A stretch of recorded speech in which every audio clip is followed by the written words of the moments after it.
What if I told you this isn't a space station?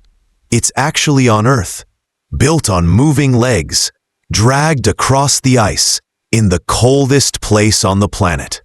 This is Antarctica, and this is how humans survive at the end of the world. Before watching the video, don't forget to subscribe to the channel. Activate the bell. Support us by liking.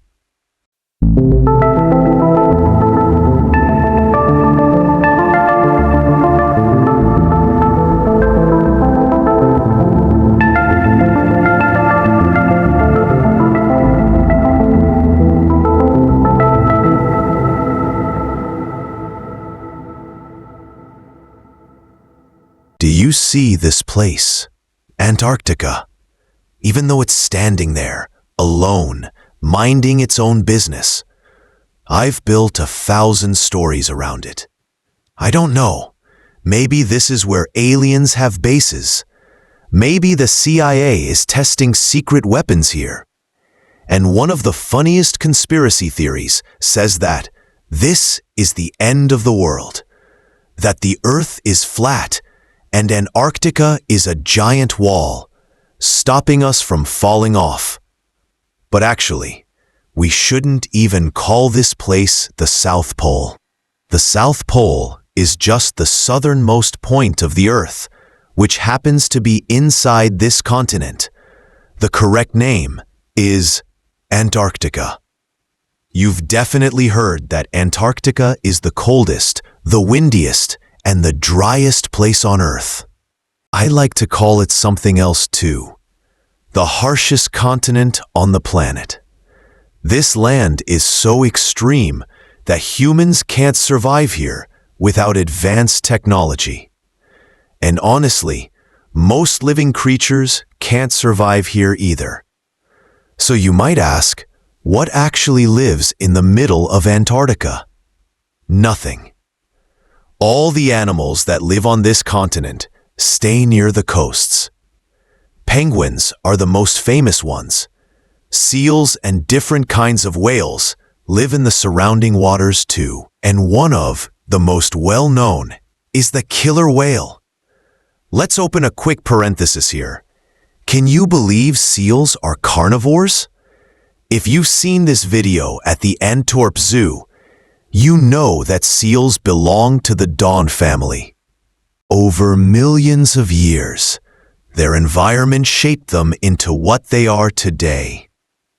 All right, back to Antarctica. Let's take a walk around and see what's going on. We looked around, and honestly, nothing special was happening. Just a bunch of strange bases that look like spaceships. After some research, we realized humans built them. Not penguins, not aliens. Jokes aside, why do these bases look like this? Why does everything resemble a space station? Buildings designed in different modules, placed next to each other like a puzzle. The first group of humans who came here and said, "Let's build a shelter," were the Scots. That was in 1903.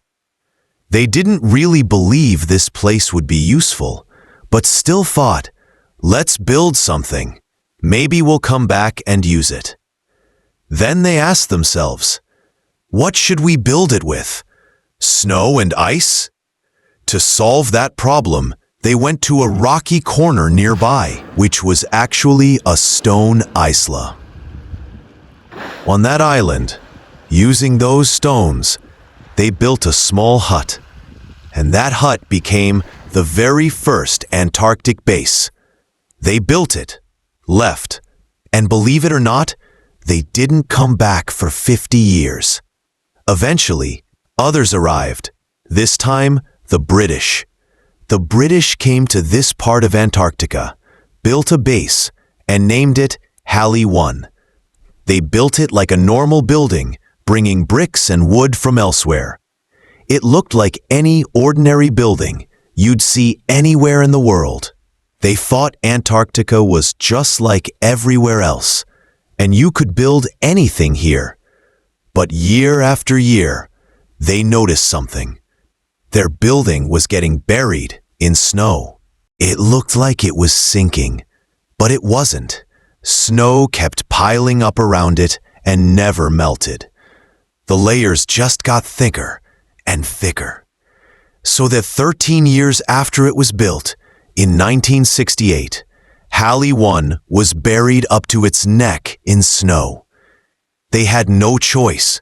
They abandoned it and went somewhere else. After this experience, the British realized Antarctica is a different world. You can't treat it like the rest of Earth.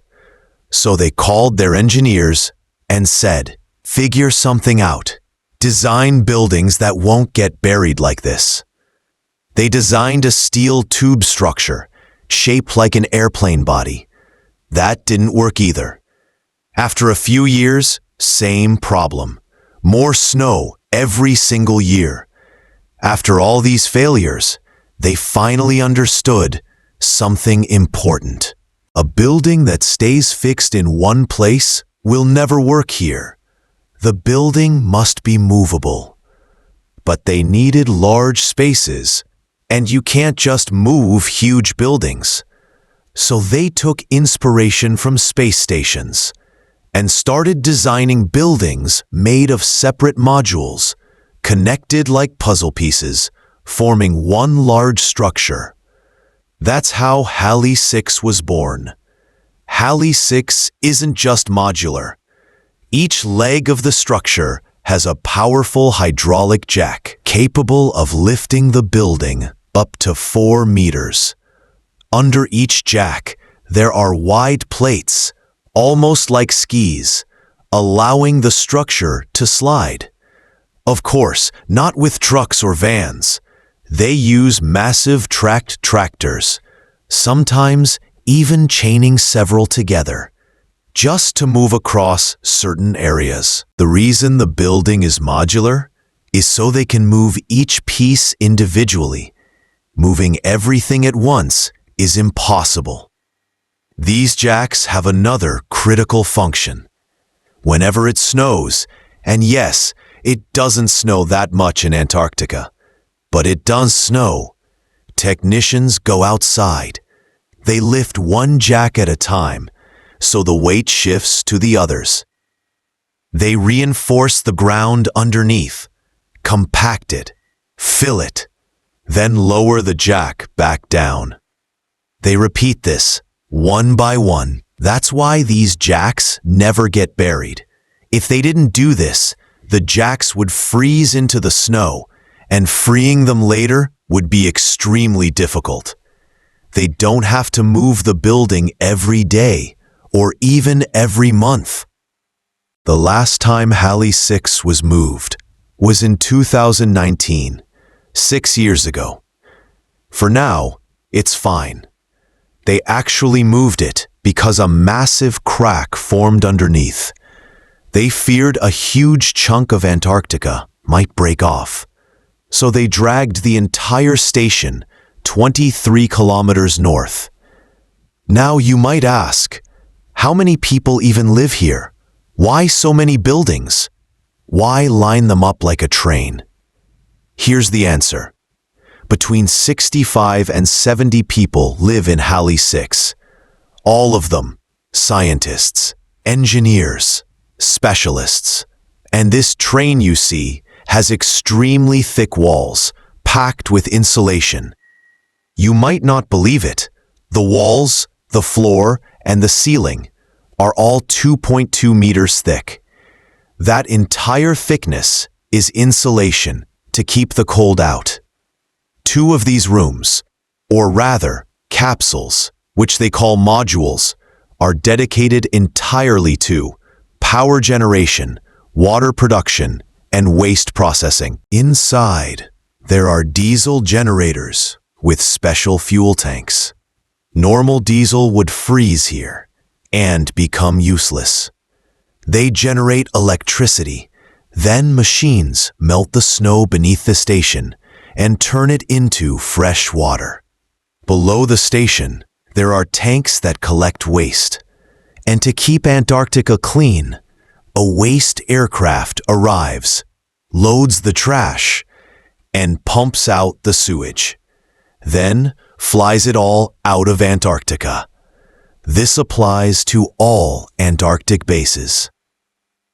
One of the strictest rules here is this: any country that builds a base must remove all its waste and sewage and take it away.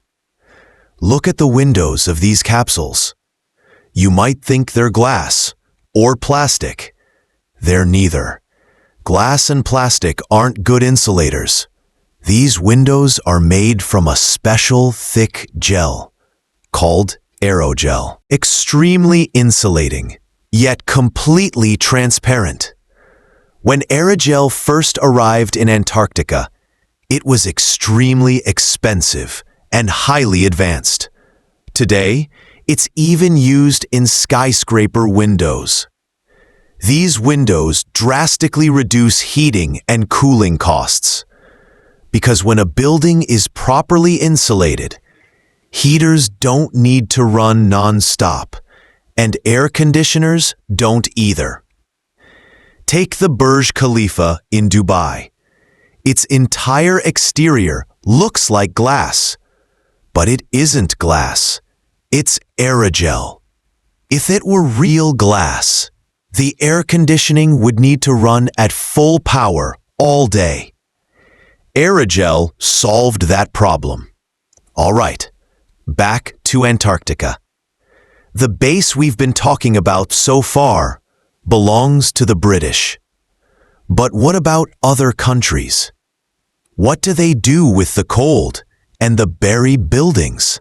Not far from there, on the same rocky island, Brazil built its base called Comandante Ferraz. That island has almost no ice and very little snow, so they were able to anchor the building permanently to the ground, and that's exactly what they did. South Korea came here too and built the Jongbogo Station. It's built in a similar way, in a location that doesn't require movement. India also came here and built the Radi Station. Every base is designed according to the conditions of its specific region. In total, 32 countries have bases in Antarctica. Weather stations, astronomy, geology, climate change research, and more. The people who go to Antarctica are usually engineers, scientists, geologists, astronomers, meteorologists. A small percentage also come as tourists. The most famous one is Mr. Beast, who filmed a video here with over 242 million views. So, how much does a trip to Antarctica cost? It's considered a luxury trip, so it's expensive. Prices start around $7,500 per person and go up to $25,000. The $25,000 trips are extremely luxurious. Comfortable rooms, good food, and most importantly, experts take you in special vehicles and show you the most interesting places. The trip usually lasts between 10 and 14 days. Of course, most people wouldn't spend that much money just for fun. Everyone who goes has a reason. Some want to film, like Mr. Beast. Some want to say they've visited every continent. And some, like Goran Krupp, just want to test themselves against the extreme. And when you really think about it, Antarctica isn't just a frozen continent. It's a reminder that Earth still has places that don't belong to us. Places where nature doesn't adapt to humans. Humans adapt to nature. Here, technology isn't about comfort. It's about survival. Every wall, every module, every moving leg is proof that even with all our knowledge, We're still guests, temporary ones. Antarctica doesn't care about borders, flags, or politics. It doesn't care who you are or where you come from. It only responds to one thing: respect. And maybe that's why this place matters so much. Because in a world we're constantly reshaping, Antarctica reminds us, some places should never be conquered, only understood.